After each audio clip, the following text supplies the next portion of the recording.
যশোর মাটিকে কলঙ্কিত করতে এই যশোর সদর হাসপাতালই যথেষ্ট। যশোর সদর হাসপাতালে জরুরি বিভাগে রোগী নিয়ে যাওয়ার সাথে সাথে টিকিট নিতে হবে। টিকিট 10 টাকা। টিকিট নেওয়ার পর যদি রোগী ভর্তি করতে হয় লেখা 15 টাকা, কিন্তু টিকিট 20 টাকা। টিকিট নেওয়ার পর রোগীকে হুইল চেয়ারে করে ওয়ার্ডে নিয়ে গেলে 100 টাকা, আর রোগীর অবস্থা খারাপ হলে ট্রলি দিয়ে নিতে 200 টাকা। 500 টাকা হলে বেড আছে, না হয় মাটিতে।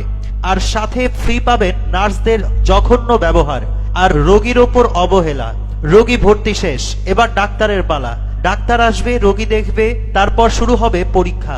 প্রথমে কমপক্ষে 8 থেকে 10টি পরীক্ষা, সাথে 1 বস্তা স্যালাইন ও কিছু ঔষধ। পরীক্ষার রিপোর্ট আসা পর্যন্ত স্যালাইন আর ঔষধ চলবে। রিপোর্ট আসার পর আরেক ডাক্তার আসবে, সে দেখে আবার অন্য পরীক্ষা দিবে। এভাবে প্রতিদিন ডাক্তার পরিবর্তন হবে আর একটার পর একটা পরীক্ষা দিবে।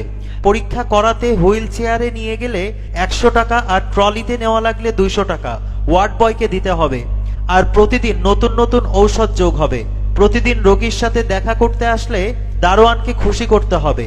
সব পরীক্ষা শেষ, এবার অপারেশনের পালা। অপারেশন করতে 6000 থেকে 7000 টাকার ঔষধ কিনে ডাক্তারের হাতে দিতে হবে, যাহা অফেরতযোগ্য। অপারেশন যদি রোগী মারা যায়, টাকা এবং মানুষ সব শেষ, হাতে ভিক্ষার বাটি। আর অপারেশন যদি সাকসেস হয়, অপারেশন থিয়েটারের বয়কে খুশি করতে হবে, দারোয়ানকে খুশি করতে হবে, এবং প্রতিদিন ড্রেসিং করার জন্য ও খাওয়ার ওষুধ কিনতে হবে। রোগী সুস্থ, এবার রিলিজ দেওয়ার পালা। নার্সকে খুশি করতে হবে, দারোয়ানকে খুশি করতে হবে, ওয়ার্ড বয়কে খুশি করতে হবে। সবাইকে খুশি করে ল্যাংটা হয়ে হাসপাতাল থেকে বেরিয়ে আসতে হবে।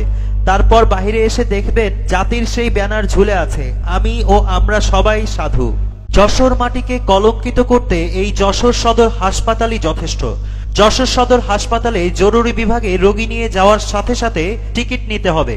টিকিট 10 টাকা। টিকিট নেওয়ার পর যদি রোগী ভর্তি করতে হয় লেখা 15 টাকা, কিন্তু টিকিট 20 টাকা।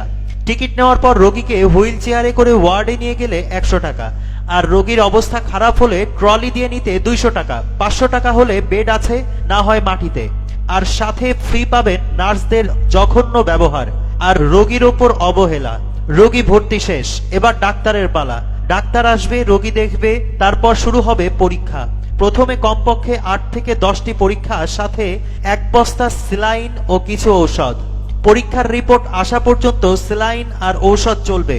রিপোর্ট আসার পর আরেক ডাক্তার আসবে, সে দেখে আবার অন্য পরীক্ষা দিবে।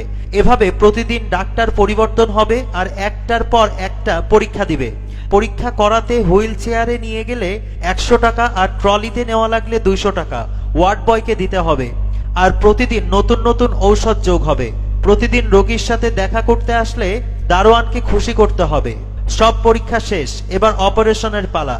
অপারেশন করতে 6000 থেকে 7000 টাকার ঔষধ কিনে ডাক্তারের হাতে দিতে হবে, যাহা অফেরতযোগ্য। অপারেশন যদি রোগী মারা যায়, টাকা এবং মানুষ সব শেষ, হাতে ভিক্ষার বাটি। আর অপারেশন যদি সাকসেস হয়, অপারেশন থিয়েটারের বয়কে খুশি করতে হবে, দারোয়ানকে খুশি করতে হবে, এবং প্রতিদিন ড্রেসিং করার জন্য ও খাওয়ার ওষুধ কিনতে হবে। রোগী সুস্থ, এবার রিলিজ দেওয়ার পালা। নার্সকে খুশি করতে হবে, দারোয়ানকে খুশি করতে হবে, ওয়ার্ড বয়কে খুশি করতে হবে। সবাইকে খুশি করে ল্যাংটা হয়ে হাসপাতাল থেকে বেরিয়ে আসতে হবে। তারপর বাহিরে এসে দেখবেন জাতির সেই ব্যানার ঝুলে আছে, আমি ও আমরা সবাই সাধু।